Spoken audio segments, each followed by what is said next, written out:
Hello' বন্ধুসকল, আজি মই উপস্থিত হৈছোঁ অসমৰ প্ৰসিদ্ধ দেৱালয় চন্দিকা দেৱালয়।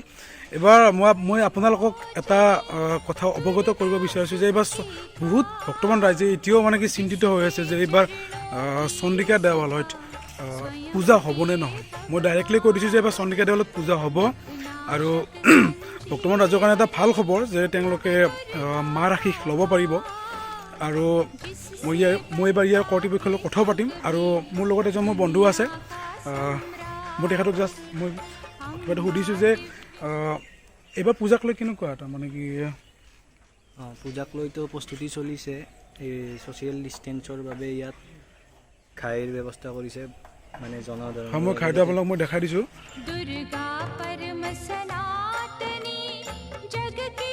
গতিকে তেওঁলোকে বহুতখিনি নীতি নিয়মৰ মাজেৰে এইবাৰ পূজাভাগ মানে কি আৰম্ভ কৰিব। চ' ভাল লাগিল।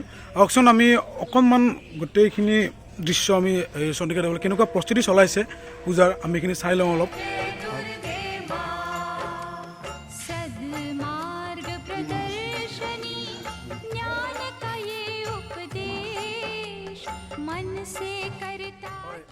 বৰ্তমান ৰাজ্যৰ কাৰণে সুখবৰ। এবাৰ চন্দিকা দেৱালয়, অসমৰ প্ৰসিদ্ধ দেৱালয় চন্দিকা দেৱালয়ে দুৰ্গা পূজা এবাৰ ষ্টাৰ্ট কৰিব, যিটো আমাৰ বৰ্তমান ৰাজ্যৰ কাৰণে এটা সুখবৰ। যদিকে বৰ্তমান মহামাৰী তাৰ মাজতে চন্দিকা মন্দিৰৰ যিখিনি কৰ্তৃপক্ষ আছে তেওঁলোকে এবাৰ ধুনীয়াকৈ বহুখিনি নীতি নিয়মৰ মাজেৰে এবাৰ দুৰ্গা পূজাখন পাতিব। গতিকে আমিও বহুত সুখী হৈছোঁ। আৰু জাননীখন এখন জাননী তেওঁলোকে আগবঢ়াইছে, আৰু এই জাননীখন মই আপোনালোকক দেখাব বিচাৰিছোঁ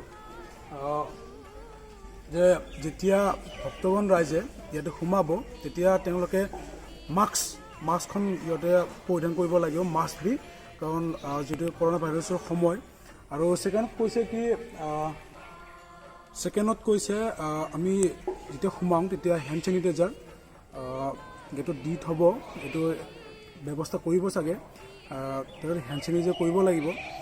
আৰু তেখেতসকলে সামাজিক দূৰত্ব বজাই ৰাখিব লাগিব, কিয়নো যিটোকে আমি কৈ আহিছোঁ এটা কৰোণা ভাইৰাছৰ সময়, সেইকাৰণে সামাজিক দূৰত্ব তেওঁলোকে পালন কৰিব লাগিব। আমি আপোনাক দেখাইছোঁ এই চন্দিকা প্ৰসিদ্ধ দেৱালয়ৰ দেও মোৰ লগত আছে। মই তেখেতৰ পৰা জানিব বিচাৰিম যে কেনেধৰণৰ প্ৰস্তুতিৰ জৰিয়তে বা এই পূজাখন তেওঁলোকে এটা সুপৰিচালনা কৰিব। আহকচোন তেখেতৰ লগত আমি অলপমান কথা পাতোঁ, কি কয় তেওঁ।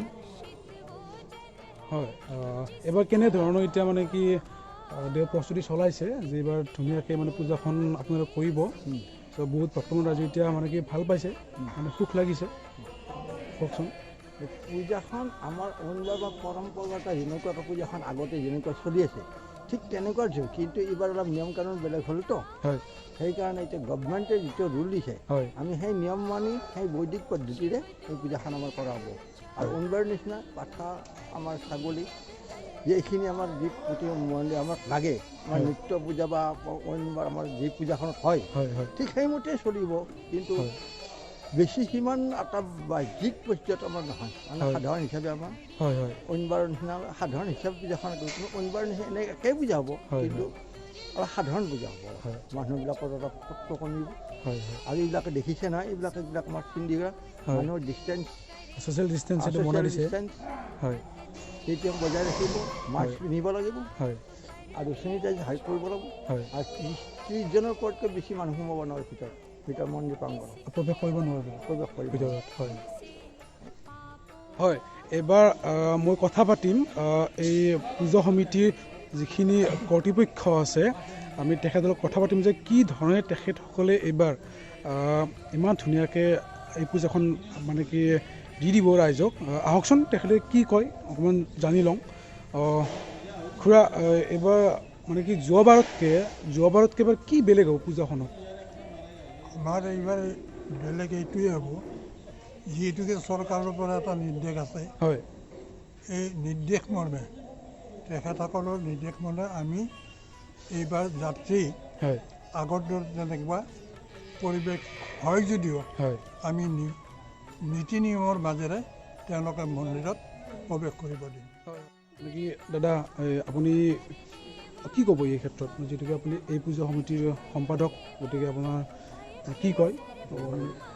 কি ক'ম মানে এতিয়া পূজাখনটো আমাৰ এখন থান হয়, যিটো মন্দিৰ হয়, হয় এইখনতো পূজাখনটো হ'বই, পাতিবই লাগিব। হয় হয় চৰকাৰে বহুতকেইটা গাইডলাইন দিছে, হয়। সেই গাইডলাইন অনুসৰি যিবোৰ নিয়ম নিয়ম মানি দিছে, হয়। সেই নিয়ম মানি কিনে আমি পূজাখন সমাপ্ত কৰিব লাগিব, উদযাপন কৰিব লাগিব। হয় হয় আৰু আমাৰ এবাৰত 30জনকৈ সেই সেৱা মন্দিৰত সেৱা প্ৰৱেশ কৰিব পৰীক্ষা দিয়া হ'ব। হয় আৰু বাকী মাস্কৰ চেনিটাইজাৰ বাধ্যতামূলক। হয় হয় আৰু তাৰপিছতে এনেকৈ মন্দিৰৰ চহৰত মেলা কোনো ধৰণৰ দিয়া নহ'ব। হয় হয় স্বেচ্ছাসেৱক আমাৰ গোটেই আমাৰ মন্দিৰৰ কৰ্তৃপক্ষ স্বেচ্ছাসেৱক গোটেইগিলাই এনেকৈ পূজাখন চোৱা চিন্তা কৰিব সেনেকুৱা।